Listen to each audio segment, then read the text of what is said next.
G&J Consulting, votre entreprise de conseil. Vous avez besoin de services juridiques. Vous voulez investir dans l'immobilier, construction, agroalimentaire, agropastoral, import-export, commerce international, hôtellerie, placement de personnel, logement, vente de vos maisons, terrains et bien d'autres, voyages, location et vente de matériel divers, décoration, organisation de festivités. Une seule adresse, G&J Consulting, votre nouvelle entreprise de conseil qui fournit aux clients et partenaires une direction claire, efficace, optimum, réaliste et innovante pour vous permettre de réussir sans heurts ni dommages tout ce que vous entreprenez au Cameroun. Vous êtes à l'étranger, au Cameroun, retrouvez-nous au deuxième étage de l'immeuble abritant la pharmacie Japoma à 100 mètres en face Total Colbon en allant vers le stade de Japoma. Contactez-nous plus 237 680 41 40 15 ou nous écrire sur notre adresse mail getjconsulting@gmail.com. Visitez notre site web getjconsulting.org. G&J Consulting.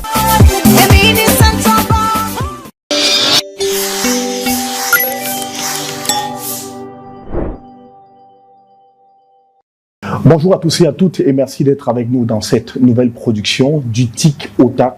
C'est tout nouveau mais ce sera percutant sur G&J Média. Une émission que nous produisons en direct de Douala aujourd'hui avec naturellement un pan axé sur une question d'économie forte. Nous allons épulser au cours de cette émission la nouvelle loi de finances qui vient d'être adoptée par l'Assemblée nationale du Cameroun, celle de 2023. Et pour co-présenter cette émission, je suis avec Raoul Patrick Bifeihok. Bonjour Raoul. Bonjour Romaric. Merci d'être là. Invité spécial du TIC au TAC, première sortie sur G&J Média, Edmond Kuaté, analyste des questions politiques extrêmement percutant. Il a bien accepté notre invitation. Merci Edmond et merci d'être là. Merci de m'avoir invité, surtout de m'avoir sollicité pour cette première production. Merci infiniment de répondre à nos questions. Nous allons tout de suite démarrer cet entretien. Merci. Êtes-vous inquiet ou rassuré de l'état actuel de l'économie camerounaise? Disons qu'au regard des indicateurs qui sont les nôtres en ce moment, il n'y a pas lieu de, je vais dire, de se gloser par rapport à l'état de notre économie. Il y a lieu de s'inquiéter quand même, mais on reste optimiste parce que l'économie est quelque chose d'essentiellement dynamique. C'est pas statique. Et donc, si on fait ce qu'il faut faire, si on appuie sur les bons boutons, il y a lieu de penser que les choses peuvent changer. Mais pour le moment, au regard des indicateurs que nous avons sous la main, il y a lieu de s'inquiéter quand même un peu. Alors Edmond, vous avez vu dans certaines analyses chez certains de nos confrères au Cameroun, sur les chaînes, sur les plateaux de télé, où vous parlez notamment de l'impact qu'avait l'inflation au Cameroun, sur l'économie camerounaise en ce qui concerne la guerre russo-ukrainienne. À date, quels sont les impacts que cette guerre a eu ou bien continue d'avoir sur notre économie? Alors, justement, l'impact que la crise russo-ukrainienne a entraîné sur l'économie camerounaise, c'est que elle a créé une inflation que nous avons importée. Parce qu'il faut très bien faire comprendre aux gens que l'inflation dont le Cameroun souffre au jour d'aujourd'hui, c'est une inflation qui est importée. C'est pas une inflation qui est inhérente à notre système de production.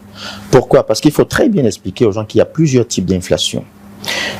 L'inflation, généralement, c'est lorsque la masse monétaire injectée dans une économie et qui circule dans cette économie croît plus vite que la production. Et donc, ça entraîne, n'est-ce pas, une dépréciation monétaire et une augmentation des prix. C'est ça l'inflation. C'est pas ce que nous avons chez nous. Et donc, si vous voulez calculer l'inflation au Cameroun, et c'est d'ailleurs pour ça que entre l'INS, entre les chiffres de l'INS et d'autres chiffres, vous allez voir qu'il n'y a pas, n'est-ce pas, il y a une certaine disparité.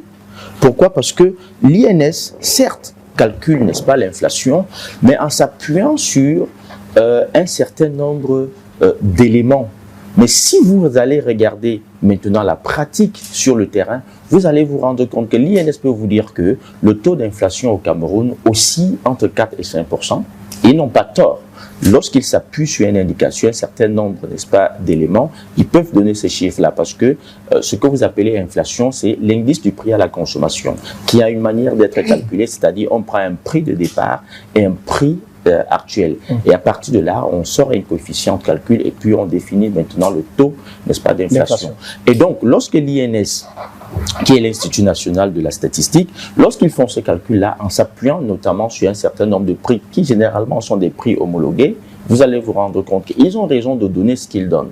Mais maintenant, lorsque vous vous appuyez sur un certain nombre de contingences, par exemple, si vous demandez au ministère du Commerce, quel est le prix du gaz sur le marché camerounais? Ils vont vous dire que c'est 6 000, 6 500. Oui. Mais vous demandez aux ménagères, à combien vous procurez le gaz sur le marché? D'aucuns vont même te dire 10 000 et même parfois 12 000. Et donc vous voyez qu'il y a un certain nombre d'éléments sous-jacents qui permettent de ne pas calculer, n'est-ce pas, de manière sereine un certain nombre d'éléments sur le marché. Et donc, je dois donc vous dire que l'inflation que nous avons en ce moment n'est pas liée à notre système de production. Pourquoi? Parce que l'essentiel en substance des biens de consommation que nous trouvons dans nos marchés, c'est des biens importés. Or, la crise russo-ukrainienne, justement, a eu, je vais dire, cette conséquence de créer une inflation énergétique dans les grands ateliers de production mondiale. Et donc, les grands ateliers de production mondiale ont connu des problèmes d'inflation à leur niveau et nous allons nous approvisionner chez eux et nous importons donc cette inflation-là chez nous. C'est-à-dire que, par exemple, je prends quoi? Je prends le riz, je prends le blé que nous importons, je ne sais pas, de Thaïlande, de Singapour. Je prends également le blé que nous importons de l'Ukraine et de la Russie. OK? Lorsque, par exemple, pour des raisons justement que vous connaissez liées à cette crise-là, vous ne pouvez plus avoir du riz bon marché, je ne sais pas, à Singapour ou en Thaïlande, et qu'il y a une variable d'ajustement tarifaire à la source, forcément cette variable-là va se répercuter ici chez vous. Et l'importateur, qui est l'interfacier entre le producteur et le consommateur camerounais, forcément va répercuter les effets de cette variable d'ajustement tarifaire sur les prix à la consommation au Cameroun. Et du coup, vous allez vous rendre compte que ça grimpe, ça grimpe, ça grimpe. Et donc, j'ai dit, il faut très bien faire attention et différencier le type d'inflation que nous avons chez nous. C'est une inflation jusqu'à présent qui est importée. Alors, une telle économie, Edmond, que vous expliquez, extravertie, qui est basée essentiellement sur les importations, est-ce qu'elle est de nature à impulser un développement économique? Non, elle ne peut pas, on ne peut pas envisager d'asseoir un socle économique, un socle de développement véritablement solide, eu égard à notre système, à notre structure macroéconomique. On ne peut pas le faire. Pourquoi? Parce que vous l'avez dit, nous avons une économie essentiellement extravertie qui s'explique par le fait que nous produisons ce que nous ne consommons pas et nous consommons ce que nous ne produisons pas.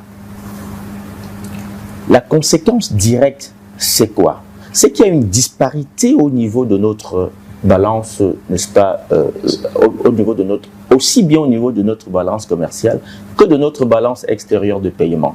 Parce que forcément, vous consommez beaucoup et vous produisez très peu.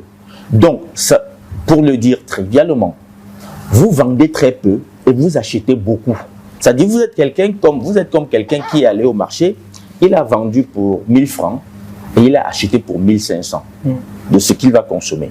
C'est-à-dire, tout ce qu'il avait à vendre, ça a coûté 1000 francs, mais en retour, il va acheter pour 1500 francs ce qu'il doit manger chez lui. Vous voyez qu'il y a un gap de 500 francs qu'il faut trouver quelque part. C'est pour ça que vous allez voir, que vous vous rendez compte qu'aujourd'hui, nous avons une balance commerciale qui est structurellement déficitaire. Quand on dit structurellement, c'est-à-dire c'est de par la structure de notre économie. C'est pas, je vais dire, c'est pas un déficit conjoncturel. C'est un déficit qui est structurel, qui est lié à la structure même de notre économie. Et donc, l'année dernière, si je me trompe pas bien, le déficit de notre économie hors pétrole, de notre balance commerciale hors pétrole était d'à peu près 746 milliards.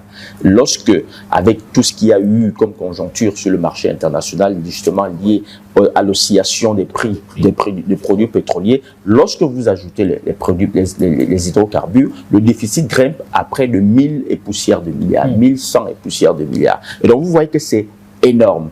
Et quand vous regardez ce qui creuse le déficit de notre balance commerciale, c'est quoi? C'est les produits alimentaires. On a importé du poisson pour près de 147 milliards, on a importé du riz pour près de 146 milliards, on a importé du blé, on a importé du maïs, on a importé des choses... Des denrées de première nécessité. Des denrées de première nécessité, qui sont pourtant très propices, n'est-ce pas, à la culture par notre pays. C'est-à-dire que le Cameroun peut produire chacun de ces produits-là, que ce soit le riz, que ce soit le blé, que ce soit le poisson.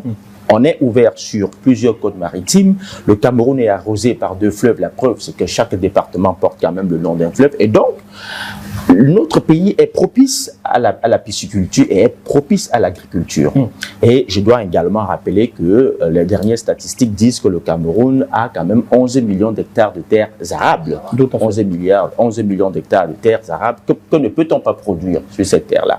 Et donc, au jour d'aujourd'hui, ce qu'il faut comprendre, c'est qu'il faut réintrovertir notre économie.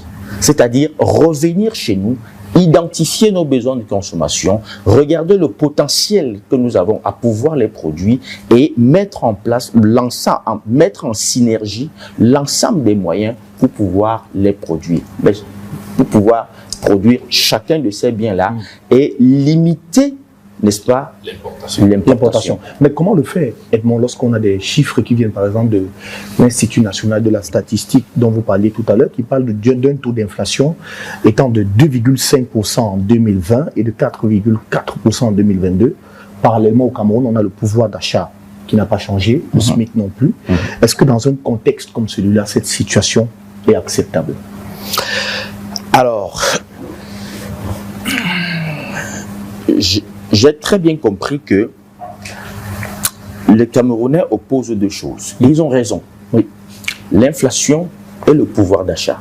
C'est-à-dire que, en temps normal, l'inflation étant un phénomène économique qui se traduit par la perte de la valeur monétaire et l'augmentation des prix. En temps normal, ce qui devrait se faire, c'est donner aux Camerounais, donner aux citoyens le moyen de pouvoir rattraper les prix, c'est-à-dire augmenter leur pouvoir d'achat. Ça, c'est ce qui devrait se faire en temps normal. Et c'est pour ça que je comprends et je partage. Je partage également, je vais dire, la préoccupation des Camerounais de voir au moins le SMIC augmenter. Mais ce qu'il faut savoir, c'est que le SMIC, c'est l'indice référentiel de la masse salariale. Donc, si vous augmentez le SMIC, a fortiori, vous allez augmenter l'ensemble de la masse salariale. Mais la question qu'il faut se poser, est-ce que, au jour d'aujourd'hui, l'État du Cameroun, eu égard à l'état de notre économie, peut se permettre le luxe d'augmenter, ne serait-ce que, je ne sais pas, de 5% ou de 10%, je vais dire la masse salariale au Cameroun. Je suis au regret de répondre par la négative. Ce n'est pas possible aujourd'hui au Cameroun. Je vais vous dire pourquoi. Tout simplement parce que lorsque vous prenez notre budget, il est de 6 000, je ne sais pas, 200 et poussières de milliards. Les chiffres peuvent m'échapper, mais il est de 6 200 et poussières. 6 200 et poussières de milliards. Alors, si vous prenez ce budget-là, dites-vous déjà que, je vais dire, la perspective réelle de collecte oscille entre 70 et 80%.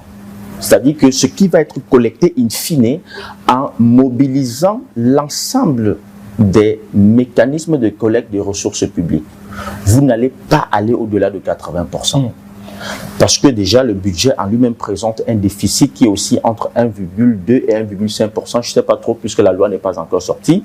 Ça a été adopté dernièrement, mais nous attendons encore. On ne sait pas ce qui a été corrigé, mais le budget présentait déjà un déficit, je crois, de 1,5%. Et lorsque maintenant, vous allez prendre la collecte réelle, ça va peut-être aussi entre 70 et 80%. Ça veut dire qu'à terme, ce qu'on aura réellement collecté, ce sera d'environ 4 500 à 5 000 milliards. Ça, c'est ce qu'on aura réellement collecté. Alors, si vous prenez les 5 000 milliards, supposons qu'on a collecté 5 000 milliards, vous allez vous rendre compte que les dépenses courtes, ce qu'on appelle généralement les dépenses courtes, il y a deux postes qui absorbent notre budget. Il y a le service de la dette, dette intérieure, dette extérieure. Les deux cumulés aussi entre 1 500 et 1 600 milliards. Les deux dettes cumulées. Ça, c'est les deux services de la dette. Ensuite, vous avez la masse salariale du personnel de l'État qui est d'environ 1 400 à 1 500 milliards. Les deux vous envoient à près de 3 000 milliards. Pratiquement la moitié. Pratiquement la moitié de votre budget. Alors, vous voyez qu'il y a deux postes extrêmement sensibles. Le service de la dette et la masse salariale de l'État, du personnel de l'État. Alors, est-ce que vous pensez qu'au regard de cela, l'État peut aujourd'hui se permettre de pousser la masse salariale de son personnel à 2 000 milliards, par exemple? Alors, dans ce cas, vous restez dans cette explication, Edmond.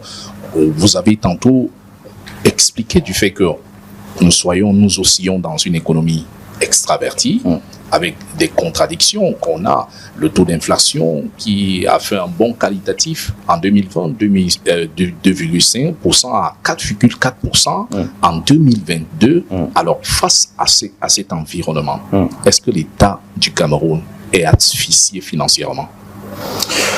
Oui, l'État du Cameroun est financièrement asphyxié. La preuve, c'est que nous sommes sous un programme d'ajustement budgétaire depuis 2016 et nous n'arrivons pas à en sortir. Parce que lorsque les chefs d'État de la zone CEMAC se réunissent en sommet extraordinaire, c'était en 2016, à Yaoundé, en présence du FMI et du ministre français des Finances, je sais quoi, c'était Michel Sapin. Alors, il y a deux options sur la table, et partant de deux constats. Ou alors, je commence par les constats. Le premier constat qui est fait, et ça c'est le FMI et le ministre français qui font ces constats, c'est qu'à l'époque, le taux de couverture extérieure de notre monnaie est très faible, il est bas. C'est-à-dire que la convention que nous avons signée avec le Trésor public français exige que l'ensemble des pays de la zone franc, c'est-à-dire que zone CEMAC, doivent avoir l'équivalent de 3 mois d'importation dans le compte des opérations. Ça nous porte à un taux de couverture extérieure du franc CFA d'au moins 60%. Or, à l'époque, nous oscillons entre 52 et 55%. Donc, le taux de couverture est très faible. Techniquement, cela impose une dévaluation. Techniquement, c'est la sortie. C'est ce qu'il faut faire. Mais les chefs d'État essayent de faire une rétrospective et regardent quels ont été les dégâts sur le plan social de la première dévaluation de janvier 1994 et ils se disent, ce spectre-là, nous ne voulons plus vivre ça. Et ils durcissent donc la main et refusent d'aller à une dévaluation. Malgré l'insistance de Madame Christine Lagarde de l'époque, directrice du FMI. Ils refusent, les chefs de l'État s'opposent. Finalement, ils tombent d'accord sur une autre solution qui est un ajustement budgétaire. Parce que le FMI exigeait ce que vous appelez dévaluation, c'est généralement ce qu'on appelle les ajustements monétaires. C'est-à-dire qu'il fallait d'un certain pourcentage déprécier la monnaie pour que, je vais dire... pour l'adapter à... Non, quand vous dépréciez la monnaie, ça accroît un peu votre taux de devise extérieure. Ça, c'est comme ça que ça se passe. Et donc, c'était la solution du FMI. Mais finalement, ils s'accordent donc sur un ajustement budgétaire. Et c'était un programme triennal qui partait de 2016 à 2019. Je crois que c'est là où nous ratons le coach. Parce qu'en temps normal, lorsque vous vous mettez sur un programme d'ajustement budgétaire, vous n'attendez pas que le FMI vous donne des injonctions. Vous-même, vous opérez un certain nombre vous opérez un certain nombre de réformes structurelles en interne pour mettre plus de discipline dans votre budget, plus de rigueur dans votre budget. Cette discipline et cette rigueur demandent quoi? Que vous fassiez un certain nombre de coupes budgétaires et éliminer les dépenses superflues. Ça peut vous obliger, par exemple, à revoir l'architecture administrative, soit qu'elle est obèse et elle consomme beaucoup d'argent, elle est budgétivore.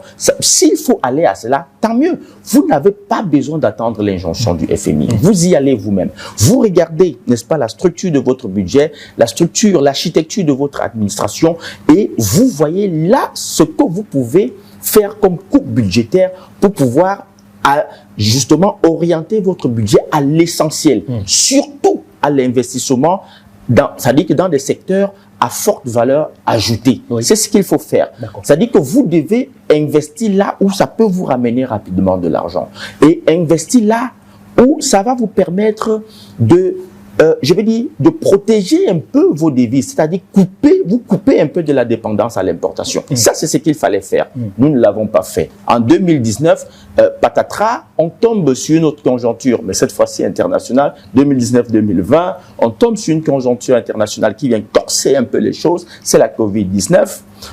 Et là, les gens croient que ça nous a donné une bouffée d'oxygène, mais non, ça a créé une fuite en avant. C'est-à-dire ça reporte un peu le problème. Un peu comme si tu vas avoir... ça n'élimine pas. Ça n'élimine pas le problème. Un peu comme si ton bailleur doit venir toquer à ta porte le 5, mais le 5, il a deuil, il va chez lui, et toi tu crois que le bailleur va... Il n'a pas disparu.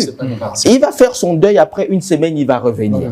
S'il ne revient pas le 5, il reviendra le 10. Alors, est-ce que pour parler à cela, il ne serait peut-être pas profitable pour l'État, on parlait tout à l'heure de la masse salariale des cadres qui travaillent pour la fonction publique, qui s'élève un peu plus de 1400 milliards. Est-ce que l'État ne doit pas réduire lui-même le train de vie de son personnel? Ça, c'est ce qu'on appelle la quadrature du cercle. C'est-à-dire l'État se retrouve dans la quadrature du cercle. Au jour d'aujourd'hui, pourquoi est-ce que je parle de la quadrature du cercle? Parce qu'au jour d'aujourd'hui, l'État fait face à ce problème-là, déjà sur le plan social. C'est très très difficile.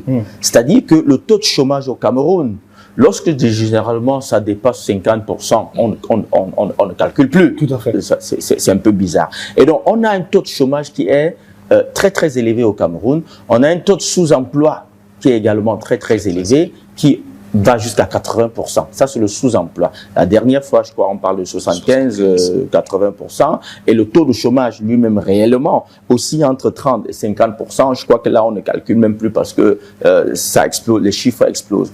Et donc, l'État a ce problème. Et en face, il a également il a un effectif dans son administration qui est obèse. Comment faire? Est-ce qu'il faut encore envoyer les gens au quartier?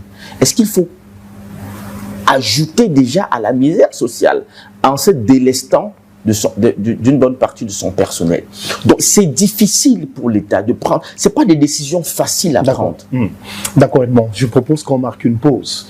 Dans la deuxième partie de cet entretien, nous allons aborder de plein fouet les ajustements qui ont été apportés dans la nouvelle loi de finances. Ouais. Nous allons parler tout cela de long en large dans quelques instants, d'autant de marquer cette transition. D'accord.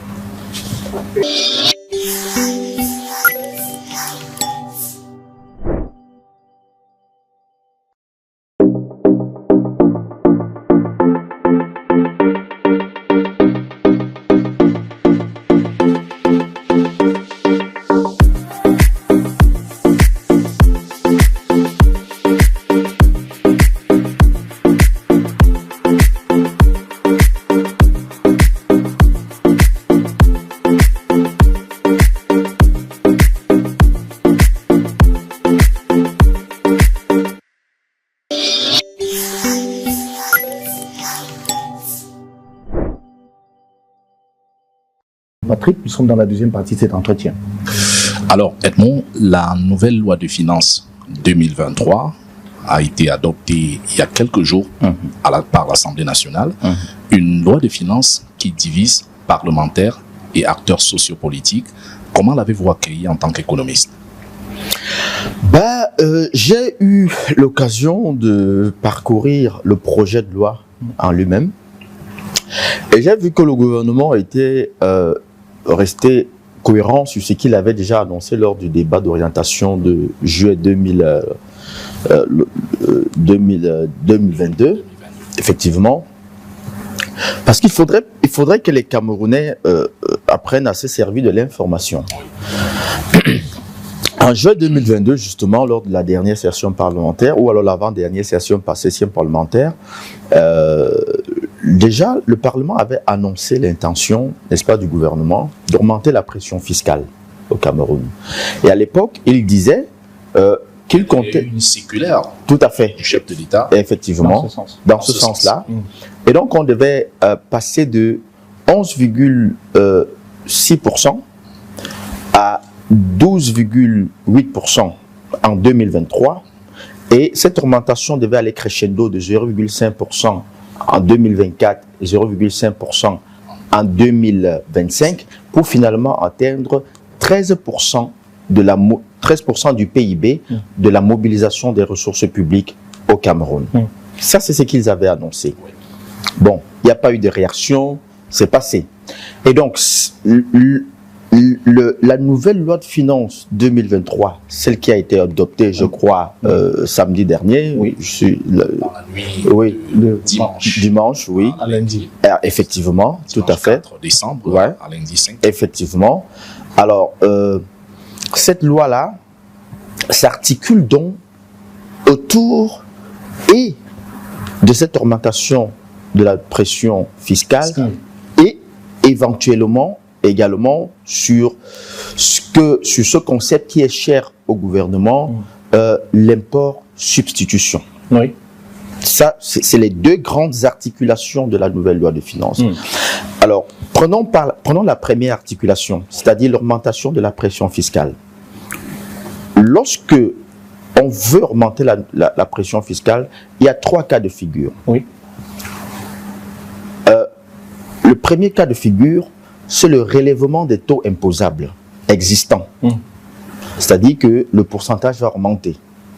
Le deuxième cas de figure, c'est la suppression des dispositions exonératoires. C'est-à-dire que toutes les mesures d'exonération que le gouvernement accordait jusqu'à présent, on les supprime. On les supprime. Oui, on les supprime. Et troisièmement, c'est l'exploration de nouvelles niches fiscales. L'exploration des nouvelles niches fiscales, ça veut tout simplement dire que certaines activités commerciales ou même artisanales qui ne rentraient pas dans la comptabilité publique vont désormais rentrer dans la comptabilité publique. D'accord. Avant que vous ne touchiez le deuxième pan de votre développement, alors cette nouvelle loi de finances, dans cette nouvelle, il y a le gouvernement qui a supprimé dans cette loi de finances 2023 des fonds autrefois liés aux micro-projets parlementaires qui étaient de l'ordre de 8 millions de francs CFA pour chacun, des 180 députés à l'Assemblée nationale. Une innovation, selon nos confrères d'Écho Matin, qui permettra à l'État d'économiser jusqu'à 1,44 milliard de francs CFA. Tout à fait. En une seule année. Oui. Cette mesure vous paraît-elle juste? Elle me paraît très juste. Parce que c'était un arbitraire, tout simplement. Vous savez, le budget relève de la loi. Quand on parle de loi de finances, ça veut dire que cela, de manière détaillée, indique un certain nombre de lignes sur lesquelles on peut puiser, n'est-ce pas, pour faire une certaine dépense. Alors, lorsque vous parcourez, je vais dire, la loi, ça n'existait pas. C'était anticonstitutionnel.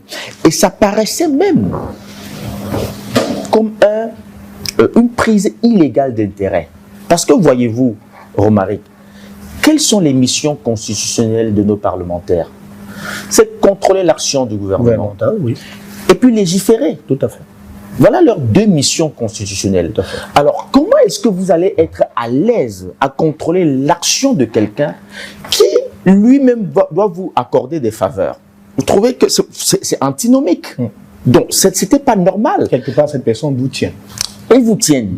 Parce que, surtout que, quand on vous donnait les 2 millions, ça n'obéissait à aucune comptabilité. Et il n'y avait aucune exigence de reddition de comptes. C'est-à-dire que le député n'était pas tenu de venir présenter, n'est-ce pas, un rapport, n'est-ce pas, sur l'utilisation, un compte d'emploi. Certains le faisaient par convenance. Il le faisait par convenance. Mais il n'y avait sur le plan légal aucune exigence qui disait que, voilà, la reddition de comptes, vous devez présenter un compte d'emploi, n'est-ce pas, de ces 8 millions-là. Et donc, pour moi, ça devenait une prise illégale d'intérêt. Et certains députés prenaient ça, ils faisaient bien la planification dessus et utilisaient ces fonds à des fonds personnels. Donc pour moi, aujourd'hui, je pense qu'on est tout simplement rentré dans la légalité constitutionnelle en supprimant cet arbitraire-là qui faisait que nos députés devenaient des acteurs sociaux alors qu'ils ne sont pas faits pour ça. Les acteurs sociaux, ce sont les maires, ce sont, n'est-ce pas, les autres acteurs qui doivent, n'est-ce pas, se déployer, qui pour faire un puits dans un quartier, ça, ce sont les maires qui doivent le faire. Et non, il faudrait qu'on sorte des forages. Les forages et je sais pas trop quoi,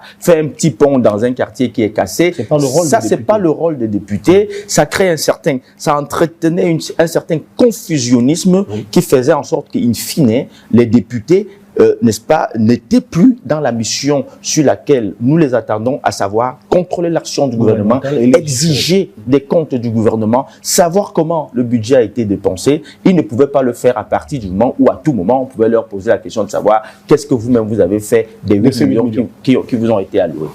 Alors, vous vous réjouissez de cette mesure prise par le gouvernement. On reste toujours sur cette loi de finances qui a connu des augmentations. Au chapitre de ces augmentations, notamment, le timbre fiscal, lui, passe de 1000 francs CFA à 1500 francs CFA. Et également, il y a des vignettes automobiles. Les véhicules de 2 à 7 chevaux paieront désormais 20 000 francs CFA. De 8 à 13 chevaux, ils paieront 50 000 francs CFA.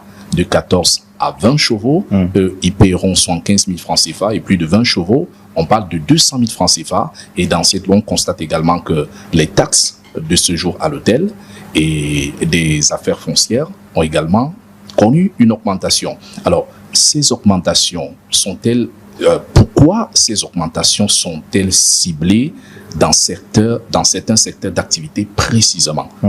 Et sont-elles productives ou contre-productives pour notre économie? Alors, pourquoi est-ce que le gouvernement ont ciblé certains secteurs d'activité? Oui. Généralement, quand on veut augmenter, n'est-ce pas, les taxes, on cible les secteurs les plus, je vais dire, les plus productifs, ou alors ceux qui sont Rentables. Ceux qui sont à la fois rentables et contraignants. Si je vous prends les timbres. Les timbres, écoutez, vous n'achetez pas le timbre de gaieté de cœur. Vous achetez le timbre parce que vous avez un impératif administratif. Ça me pose un problème parce qu'il y a deux catégories qui sont concernées par les timbres. Généralement, c'est les étudiants et c'est les chercheurs d'emploi. Donc, eux, ils n'ont pas d'argent. Les étudiants, quand ils veulent faire leur concours et leurs examens, et puis les chercheurs d'emploi également, quand ils veulent se lancer dans un concours ou alors aller faire des demandes de je ne sais pas trop quoi dans certaines administrations. Donc, c'est eux qui ont été ciblés. Mais si vous prenez par exemple le secteur du transport, c'est contraignant. Pourquoi? Parce que si vous avez un véhicule, vous devez forcément rouler avec.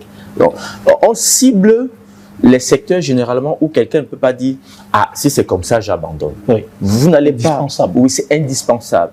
Voilà, ce n'est pas contingent, c'est nécessaire.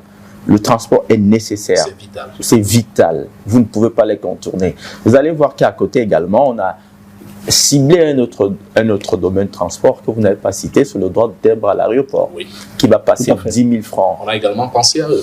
On a également pensé à eux. On ne voyage pas parce que on veut juste se faire plaisir. Tout à fait. On voyage par contrainte d'affaires. Généralement, le loisir dans les voyages, ça parfois ça passe en second. Mais ceux qui voyagent généralement, ce sont ceux qui voyagent par contrainte d'affaires, ou pour d'autres types de contraintes dans tous les cas. Et donc, on a ciblé là-bas, comme je le dis, on prend les secteurs les plus sensibles, les plus contraignants et les plus exigeants, les plus nécessaires dans le déploiement quotidien des citoyens. Et donc, c'est comme ça que ça se fait. C'est pour ça que vous allez voir le droit de timbre augmenté, la vignette augmentée et un certain nombre de choses.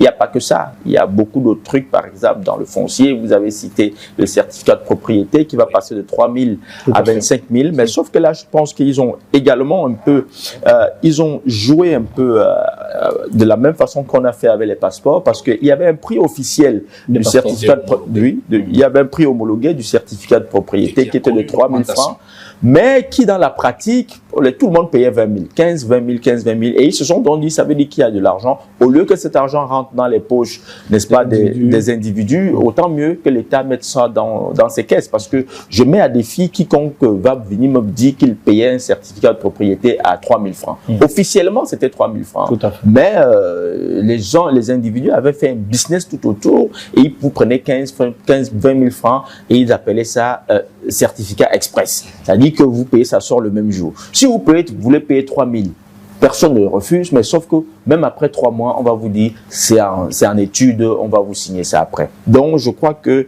c'est comme ça qu'ils procèdent on procède pour augmenter, on cible les secteurs contraignants et exigeants. Deux autres éléments. Tout à l'heure, on parlait naturellement de la suppression des fonds autrefois liés pour les micro-projets aux députés. Certains députés qui ont été contactés par la rédaction de JNJ Média nous affirment que cette loi a été supprimée parce qu'ils ont demandé que cela se fasse. Eux-mêmes. Déjà, est-ce que vous croyez en cela? Et la deuxième question, c'est quelles sont les conséquences que cette nouvelle loi de finances aura sur les autres aspects de l'économie nationale? Alors, est-ce que ce sont les députés eux-mêmes qui ont fait la demande, n'est-ce pas, de suppression? Ça veut tout simplement... Est-ce que vous croyez en cela?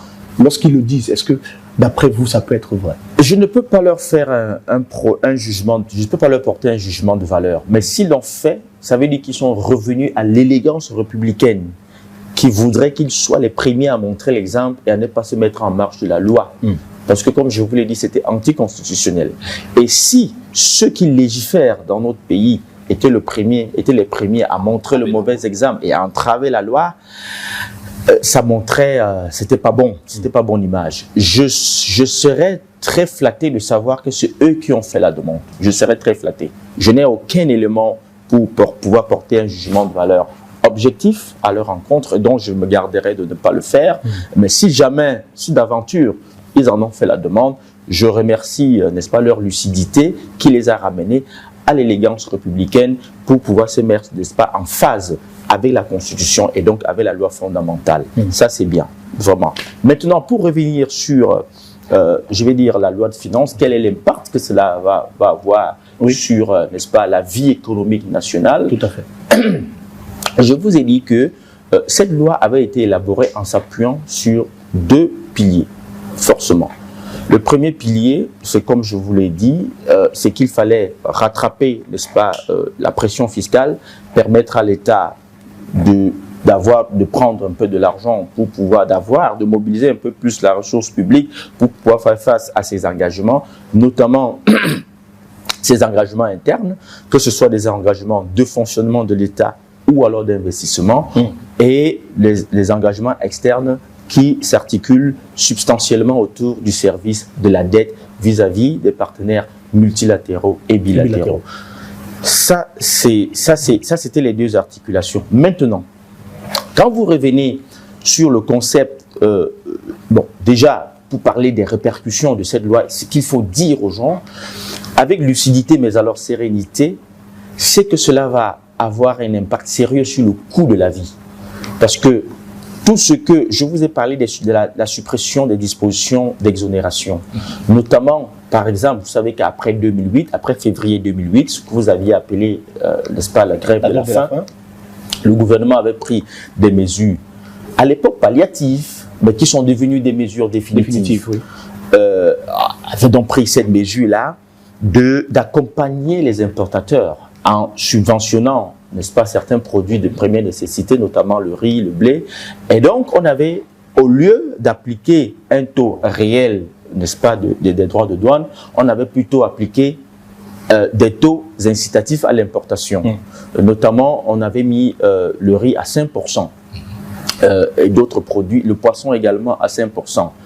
Et ça permettait à l'époque à l'importateur de pouvoir, n'est-ce pas, je vais dire, osciller les prix vers le bas sur la consommation. C'est resté entre 2008 et ça remontait également chemin faisant. Vous avez vu que par exemple, avec un certain nombre de problèmes que la crise, n'est-ce pas, sanitaire le Covid-19 a entraîné, on avait également pris d'autres mesures pour pouvoir accompagner les importateurs de céréales.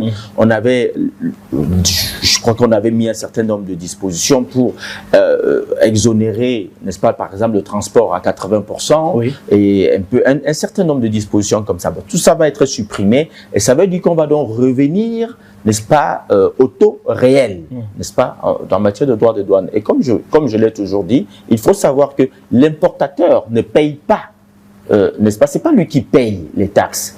C'est un interfacier entre le gouvernement central et le consommateur. Tout à fait. C'est-à-dire entre le service, entre l'État et le consommateur. Lui, il est l'interfacier.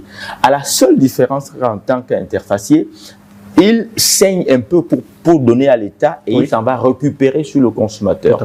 Parce que si l'État lui dit, par exemple, bon, écoute, à partir d'aujourd'hui, la tonne, le prix, n'est-ce pas, de la charge de douane à la tonne qui était de 200 000 francs va désormais passer à 500 000 francs, ça veut tout simplement dire que supplémentairement, il va chercher 300 000 francs pour pouvoir remettre à l'État. Mais sauf que, qu'est-ce qu'il fait? Il répercute sur le prix, n'est-ce pas, de mise sur le marché. Tout à fait. Et le consommateur? Et le consommateur va faire le reste. Et donc, je voulais dire qu'au regard de toutes ces dispositions, que ce soit des dispositions de relèvement des taux des valeurs imposables, que ce soit des dispositions de suppression des exonérations existantes, que ce soit, n'est-ce pas, je vais dire, ramener certaines activités commerciales et artisanales dans la comptabilité publique, ce qu'on appelle, n'est-ce pas, les nouvelles niches fiscales, que ce soit cela, ça va contribuer, comme je l'ai dit souvent, à créer une variable d'ajustement tarifaire sur le marché. Ce qui fait que les prix vont tout simplement couper une tangente, la courbe des prix va couper une tangente positive et la courbe va croître tout simplement. Dans plusieurs secteurs. Si maintenant à cela, et ça c'est là où ça risque d'être très corsé, si maintenant à côté de cela, la nouvelle taxe, on attend, n'est-ce pas, la loi de règlement, si la nouvelle taxe sur les produits pétroliers venait, je ne sais pas à quel taux cela va s'appliquer, si ça venait à être appliqué, ça veut dire on risque d'avoir cette fois-ci une inflation énergétique. Et là, cette fois, les effets mécaniques seront tellement multiples que tous les secteurs de la vie économique vont être impactés, vont prendre un coup, et là, ça risque de grincer un peu plus les dents. Mais dans ce cas, est-ce que sans ces augmentations, l'État ne pourra-t-il pas tenir ses engagements nationaux et internationaux? Bien qu'il y ait, d'une part, cette suppression qui a été faite, de cette dotation qui était affectée aux microprojets, l'État va économiser, certes 1,44 milliard, mais est-ce qu'il fallait impérativement procéder à ces augmentations de façon drastique comme le considèrent certains? Alors, je veux, dans l'élaboration du budget, lorsque l'État veut faire, n'est-ce pas, une augmentation de recettes, il y a deux façons de procéder.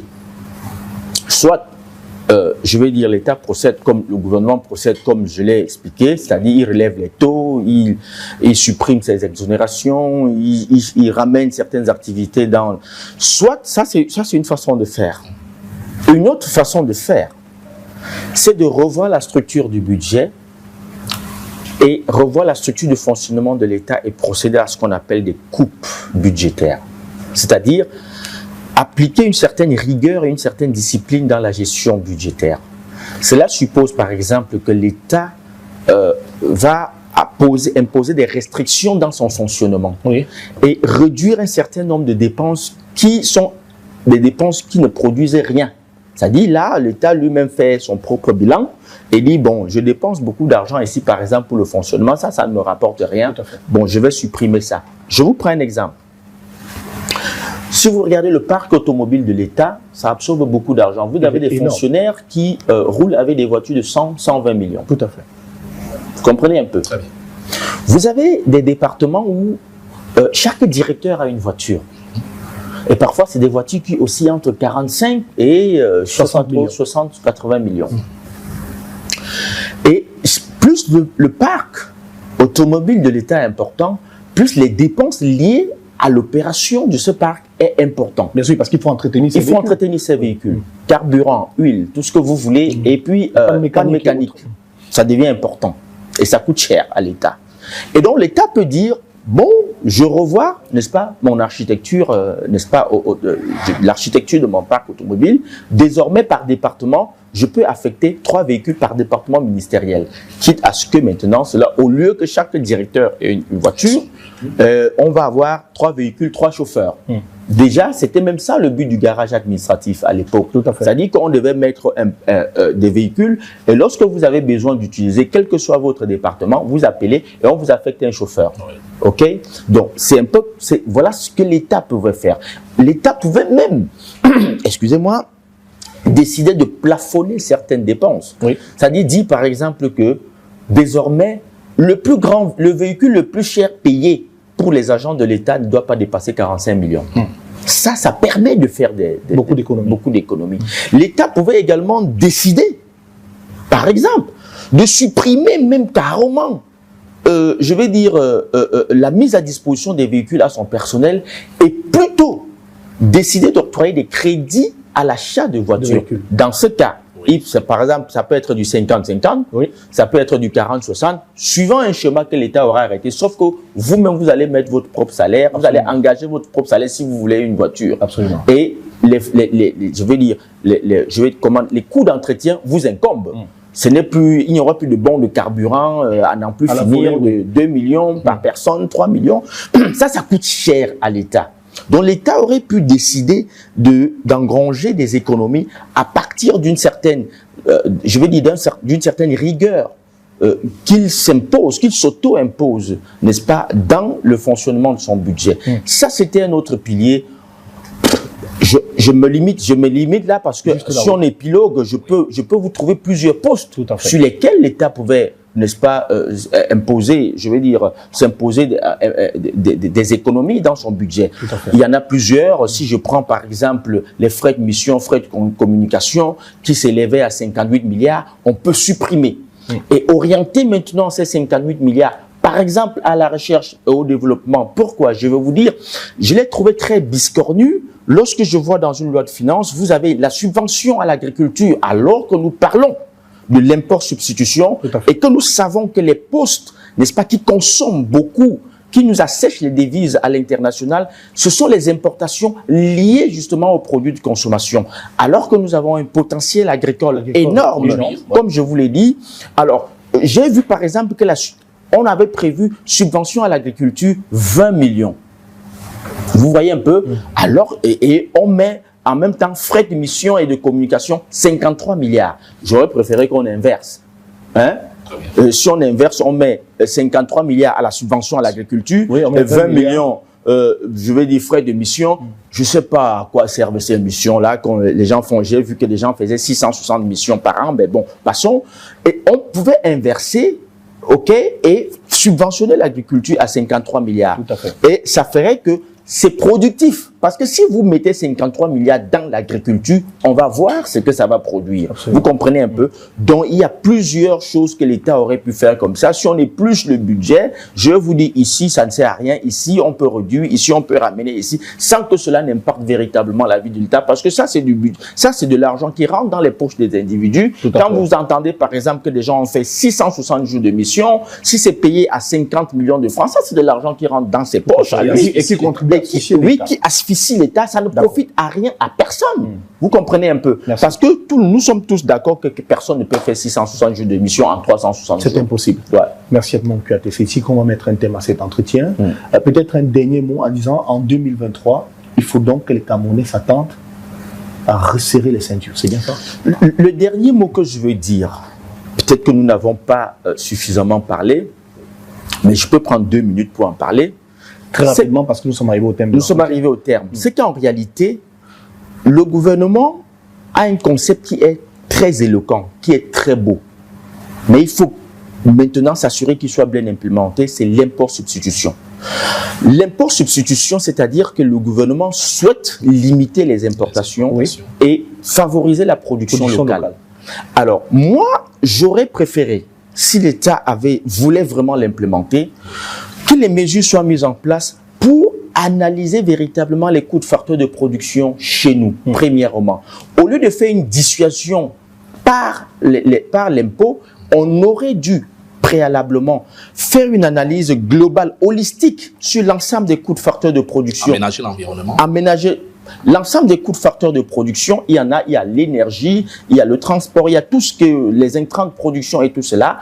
Si on avait analysé tout ça de manière holistique, on aurait pu, n'est-ce pas, comprendre pourquoi est-ce que la production locale n'est pas compétitive face, n'est-ce pas, aux produits importés.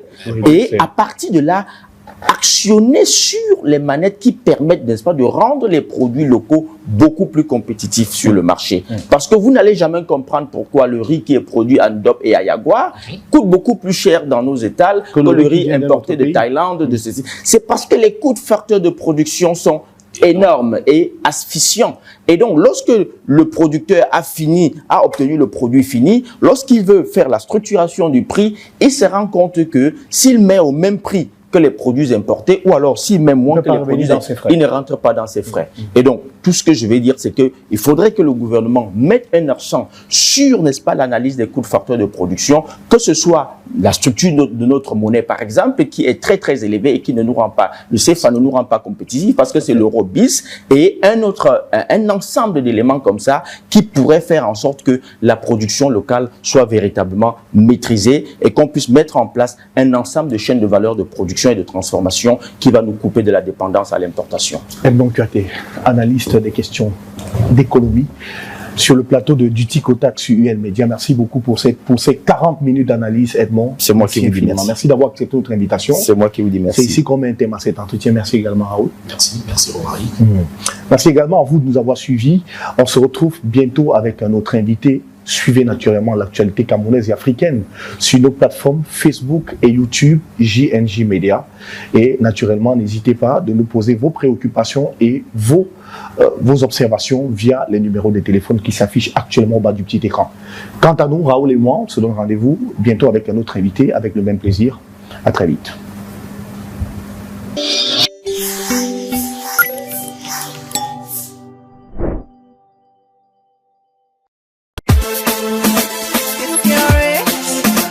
G&J Consulting, votre entreprise de conseil. Vous avez besoin des services juridiques. Vous voulez investir dans l'immobilier, construction, agroalimentaire, agropastoral, import-export, commerce international, hôtellerie, placement de personnel, logement, vente de vos maisons, terrains et bien d'autres, voyages, location et vente de matériel divers, décoration, organisation de festivités. Une seule adresse, G&J Consulting, votre nouvelle entreprise de conseil qui fournit aux clients et partenaires une direction claire, efficace, optimum, réaliste et innovante pour vous permettre de réussir sans heurts ni dommages tout ce que vous entreprenez au Cameroun. Vous êtes à l'étranger, au Cameroun, retrouvez-nous au 2e étage de l'immeuble abritant la pharmacie Japoma à 100 mètres en face Total Colbon en allant vers le stade de Japoma. Contactez-nous plus 237 680 41 40 15 ou nous écrire sur notre adresse mail getjconsulting@gmail.com. Visitez notre site web